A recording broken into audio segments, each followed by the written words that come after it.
Some men don't need enemies to destroy them. They do it themselves, one careless sentence at a time. Not with fists, but with phrases that sound tough, confident, maybe even wise. But underneath, it's just fear wrapped in laziness. You've heard them before. Those lines that signal a man has stopped growing, stopped thinking, and started coasting. The Stoics warned us, speech is the mirror of the mind, and when your words are built on excuses and ego, your life quietly follows. In this video, we're not here to play nice. We're exposing 6 things foolish men say, the kinds of phrases that chip away at your discipline, your dignity, and your respect without you even realizing it. More importantly, we'll show you what a Stoic man says instead. Because your language isn't just noise, it's a signal. It either sharpens your soul or sells it off, piece by piece. If you've ever said something and immediately regretted the weakness behind it, this one's going to sting in the best way.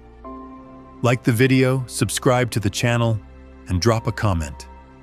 I'd rather stay silent than sound like a fool. Now let's break the silence, before your words do more damage than your enemies ever could. Number 1, that's just how I am. One of the most quietly dangerous things a man can say is, that's just who I am.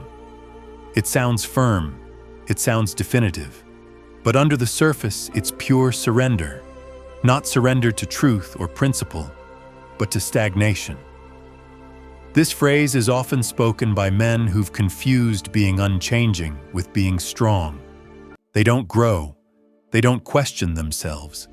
They just plant their feet in the same spot year after year, convinced that immobility equals integrity. It doesn't. It's just ego wearing a lazy mask. I knew a man named Carl, retired Navy, sharp dresser, 70 years old, the kind of guy who could command a room without saying much. But the people closest to him knew better. He was stuck, emotionally frozen. Every time his wife asked for more connection, more vulnerability, Carl would mutter, "I'm not built like that."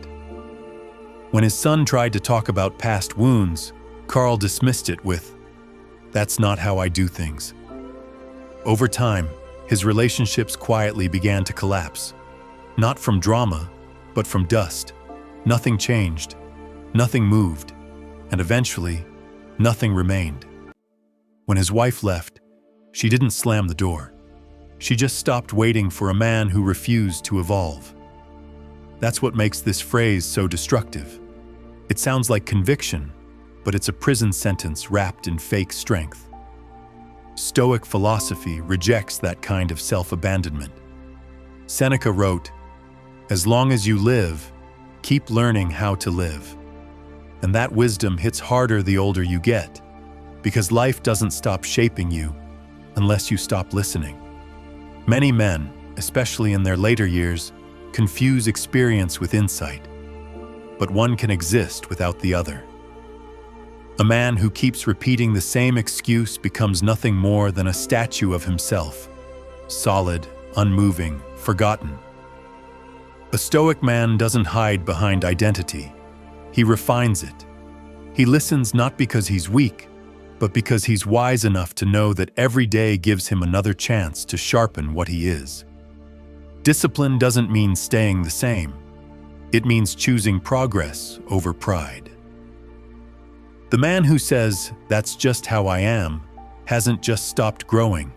He's started decaying, and once that rot sets in, it seeps into everything. His words get shorter, his mind closes tighter, his life narrows into routine and resistance until one day, all he's left with is a worn-out phrase and a long list of people who gave up waiting for him to change. The Stoic doesn't cling to identity like armor. He uses truth like a whetstone. He adjusts. He evolves. Not because the world demands it, but because his own soul does. And if that first phrase didn't sting, the next one will. Let's talk about the man who confuses silence with strength and uses that lie to hide from everything real. Number 2. Real men don't talk about feelings.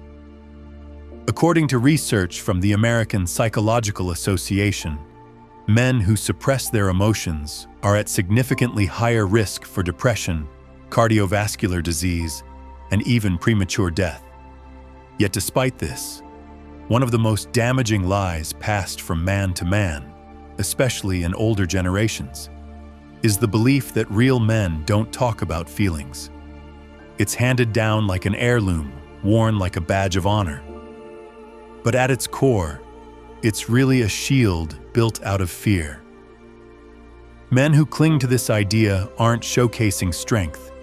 They're avoiding the inner war they're too afraid to fight. This phrase isn't about masculinity, it's about hiding. It's the emotional equivalent of pulling the shades down and hoping the storm passes. But instead, what it does is allow pain, confusion, and resentment to rot silently beneath the surface until it shows up as anger, addiction, or complete emotional disconnection. A man who believes he has to bury everything just to be respected doesn't realize he's actually burying himself alive. Stoicism is often misinterpreted. People hear "control your emotions" and assume it means deny them. But that's not Stoicism. That's avoidance. The Stoics never taught emotional suppression. They taught emotional clarity. Marcus Aurelius, one of the most powerful rulers in history, wrote privately about his deepest fears, grief, and flaws. He didn't broadcast them. He faced them. He dissected them so they wouldn't control him in silence. The Stoic man doesn't fear feeling. He fears being controlled by emotions he never confronted. Emotional maturity doesn't mean breaking down in public, nor does it mean numbing yourself in the name of some Stoic cosplay. It means quietly, ruthlessly, and honestly observing what's happening inside, and learning to respond from stillness, not impulse. Men who refuse to talk about what they carry are often the ones carrying the most. They think showing no cracks will protect them, when in reality, it's the cracks that let the light of wisdom in. To speak about what troubles you, not in weakness, but in full command of your voice, is a strength very few possess. The truth is, the man who never speaks about his inner life is often the one most controlled by it. And if you can't admit the truth to yourself, someone else will end up living in the shadow of your silence. Stoicism doesn't ask for your silence. It asks for your honesty. You don't need to cry in front of strangers, but you do need to stop pretending you don't feel. Because the next phrase, that's where blame starts to rot everything a man could have taken ownership of. And once that rot spreads, nothing noble survives. Let's talk about the man who dodges accountability by default, every time, with just 4 words. Number 3, it's not my fault. Few phrases reveal a man's inner weakness faster than "it's not my fault." On the surface, it sounds like a defense, but underneath, it's an admission of defeat. This is the language of a man who has surrendered all agency over his life, who believes the world just happens to him, that he is always the victim, never the cause, never the solution. And that mindset doesn't just erode his dignity, it sterilizes his entire existence. The Stoics saw this kind of thinking as the beginning of moral decay. Epictetus wrote, "It is not events that disturb us, but our opinions about them." What does that mean? That your circumstances are rarely the true enemy. It's your interpretation of them that grants them power. And no interpretation is more destructive than the belief that responsibility always belongs to someone else. The man who constantly blames the economy, his boss, his wife, his childhood, his ex, his enemies, or fate itself, is not explaining his pain. He's giving away his power. And worse, he becomes deaf to the one voice that could change everything, his own. Marcus Aurelius warned, "You have power over your mind, not outside events. Realize this, and you will find strength." The man who refuses to accept that is not stoic. He is shackled by excuses. Blame is easy. It's a reflex for those unwilling to reflect. But responsibility? That requires structure. It demands you stop waiting for apologies, stop hoping the conditions change, and start asking one brutal question. What can I control? And the answer is always the same. Your reaction, your direction, your discipline. Older men, especially those who've seen years of hardship, often carry deep scars, financial, emotional, spiritual, and yes, many of those wounds weren't self-inflicted. But carrying that pain into the future like it's a free pass to stagnate is not wisdom. It's cowardice with a long memory. The Stoic doesn't deny injustice, but he refuses to live in reaction to it. Seneca put it simply, "A gem cannot be polished without friction, nor a man perfected without trials." Life will rub you raw, but blaming the friction doesn't make you stronger. Enduring it with grace and adapting does. So the next time something falls apart, and that phrase rises in your throat, catch it, hold it, replace it. Don't say, "It's not my fault." Say, "It's now my responsibility." Because that shift, that subtle moment of ownership, is the difference between a man who remains bitter and one who becomes better. And now, we go deeper into that entitlement mindset, into a phrase so common, it's practically cultural. It's the voice of mediocrity disguised as confidence. Let's talk about what happens when a man believes he deserves more, without earning any of it. Number 4, I deserve better. Few words carry the quiet arrogance more than "I deserve better." It sounds like self-respect, but in reality, it's often a mask for resentment and laziness. Men who say it loudly are rarely the ones doing the quiet daily work of actually becoming better. They wait, they demand, they expect life, or others, to simply hand over something higher, cleaner, richer. But Stoicism dismantles this mindset from the ground up. It teaches that life owes you nothing, and dignity doesn't come from what you think you're entitled to. It comes from what you cultivate, regardless of the outcome. Marcus Aurelius reminded himself, "Do not waste time wondering what a good man should be. Be one." That line cuts straight through entitlement. It doesn't ask what you've been denied. It asks what you're doing right now to align with virtue. The man who constantly says, "I deserve better," is usually doing less than he thinks and expecting more than he's earned. He's trading humility for hunger and craftsmanship for complaint. The Stoic doesn't walk through life with a list of what he's owed. He walks with discipline, with silence, with the willingness to do what's hard, without asking the world to clap for him. Epictetus said, "First say to yourself what you would be, and then do what you have to do." This is the opposite of entitlement. It's embodiment.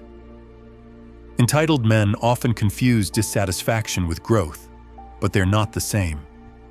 Dissatisfaction without discipline just leads to bitterness. True growth requires discomfort, responsibility, and restraint. Not once does the Stoic say, "I want what's mine." He says, "I will be what I admire, regardless of what I receive." Men in later stages of life often feel this phrase creeping in. When relationships falter, when careers plateau, when recognition fades. The temptation is to blame others for not seeing your worth. But here's the reality. If you spend more time announcing your value than developing it, you've already lost the thread. Seneca wrote, "It is not that we have a short time to live, but that we waste a lot of it. And one of the greatest wastes is the time spent demanding rewards for work never done." A man of depth, of substance, of stoic character doesn't say, "I deserve better." He asks, "Am I still sharpening?" Because that question holds him accountable to the process, not the prize. And when a man falls too deeply into entitlement, what comes next is even worse. Retreat. Not to regroup, but to avoid. Let's move to the next phrase. The one that reveals a man who's given up on doing what's right because he's become too comfortable doing only what's his job. Number 5. That's not my job. I'm not doing that. It's not my job. You'll hear this phrase from men who've quietly stopped leading, but still want to be seen as reliable. It's a sentence that sounds like setting boundaries, but it's really avoidance disguised as maturity. Men who live by this line shrink their presence until all that's left is obligation and routine. They confuse minimal effort with balance and slowly trade usefulness for comfort, until their value is tied only to what's on a checklist and not an ounce more. I remember a man named Rye, an old machinist from Pittsburgh. He worked the line for 30 years, never missed a shift, showed up every day at 5 a.m. sharp. But at home, he lived by the phrase, "Not my job." The dishes? Not his job. Helping his teenage son with school decisions? Not his job. Talking through anything emotional with his wife? Definitely not his job. He provided. He worked. He paid bills. He did the bare minimum in all the places that required more, and called it being dependable. When his wife finally left after 28 years, he sat in the same kitchen chair he'd always occupied and said, "I did everything I was supposed to do." But that's just it. He never asked what needed to be done, only what was assigned to him. And that's not leadership. That's silent retreat. The Stoics never lived by duty alone. They lived by purpose. Marcus Aurelius once wrote, "What is your vocation? To be a good man. Not a man who hides behind job descriptions, but one who sees a gap and fills it." Stoic strength means showing up, even when it's uncomfortable, even when it's unseen, even when no one's keeping score. Because the man who only does what's his job is quietly hoping someone else will carry the weight of what he avoids. When a man repeatedly says, "It's not my job," what he's really saying is, "I don't want to be inconvenienced by responsibility." He's not protecting himself. He's forfeiting his influence. The Stoic man understands, power isn't found in what you avoid. It's found in what you embrace without being asked. And once you start outsourcing your effort, your value follows close behind. You're no longer someone others can lean on. You're someone they learn to work around. Next, we turn to a phrase even more dangerous. Not because it limits your actions, but because it numbs your spirit.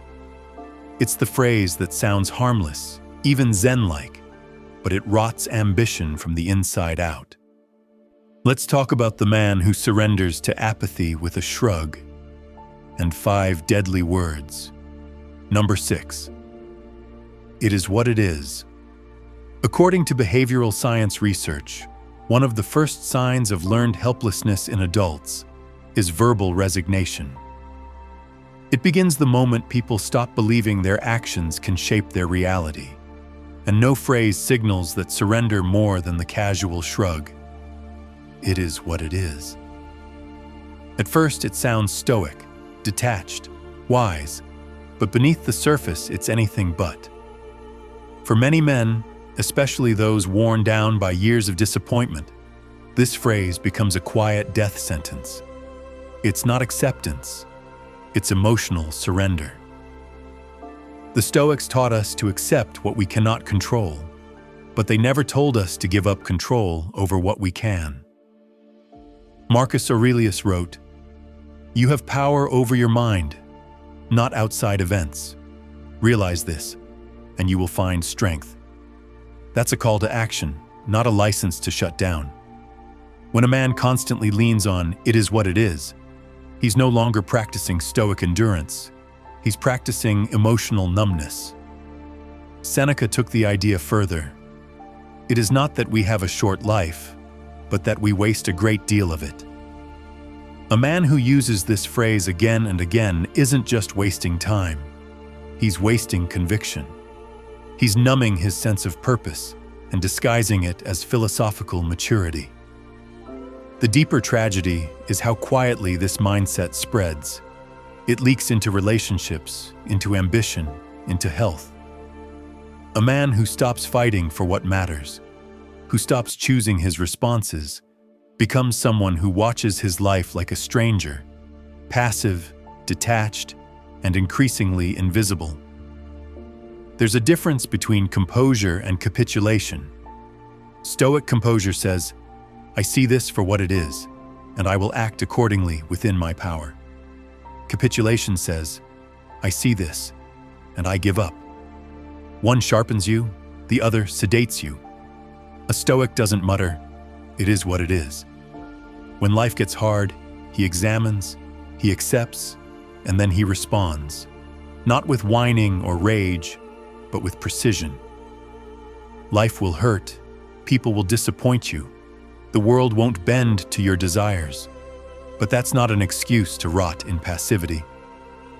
So the next time this phrase rises in your chest, pause. Ask yourself, is this true Stoic acceptance? Or am I just too tired to care? Because every time you choose passivity, you become easier to ignore. And one day, you wake up not respected, not feared, not loved, but simply unnoticed. And that's the cruelest fate for any man who was once capable of more. Now let's end with clarity. Once you know these 6 phrases are quietly draining your strength, only one question remains. What will you say instead? Every man leaves a trail, sometimes in footprints, sometimes in words. The truth is, most people won't judge you by your plans or even your past. They'll judge you by what slips out when you're not performing.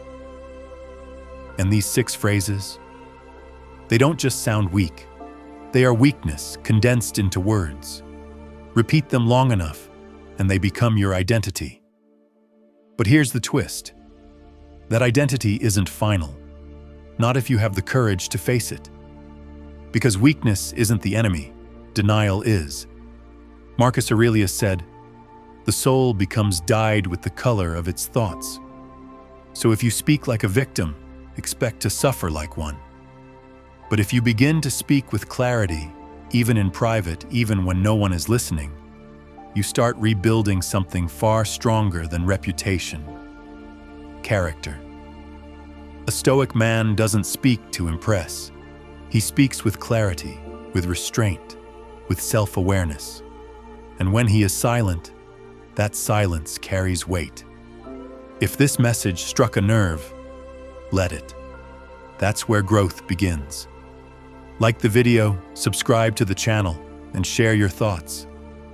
I choose strength over noise, because foolish men fill the air. But the wise, they speak, and the world leans in.